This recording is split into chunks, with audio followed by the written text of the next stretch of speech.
موبایلونه ټماټر په څو شو تاسو ته پته ده او ستا د موبایل پیکج په څو دی هم درته پته ده.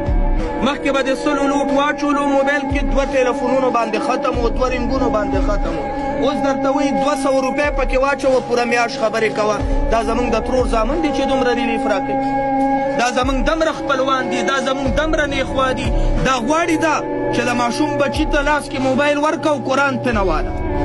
دا غواړي دا چې بچی په ټیک ټاک باندې اموخته که او د جومات عبادت ترې نه واخله. دا غواړي دا زه کعبې ته لاړم په کعبه کې مې کتل خلک طوافونه کوي، ځوانان یې پېغلې جنکۍ ټیک ټاک یې جوړوي.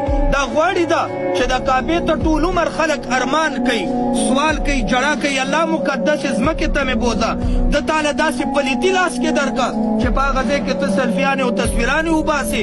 د هغه ځای د مولا عبادت انواراتو نه هېڅ خبره رانه دا دې لرې کوي. دشمن وپېژنه په ګوړه کې تاله زهر درکوي. کامیاب دی هغه کس چې رب یې یو وړوکی عمل قبول کړي او بیا داسې مرګ وله ورکړي. او ګیر به شو موږ هغه خلک چې هغه د مولا نه غافل دي، د عبادت نه غافل دي، شریعت نه غافل دي، د نیکو اعمالو نه غافل دي. نن و سبا دلته تګ دی.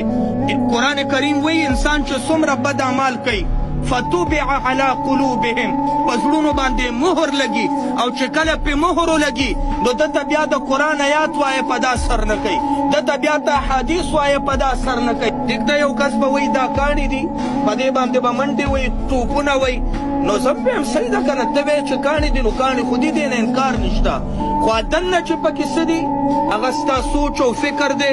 که ته وایې چې خورې دي نو تاله خورې، خو زه وایم ما دپاره دا کا خبره دلیل دی، یا دا جنت دی او یا جهنم دی.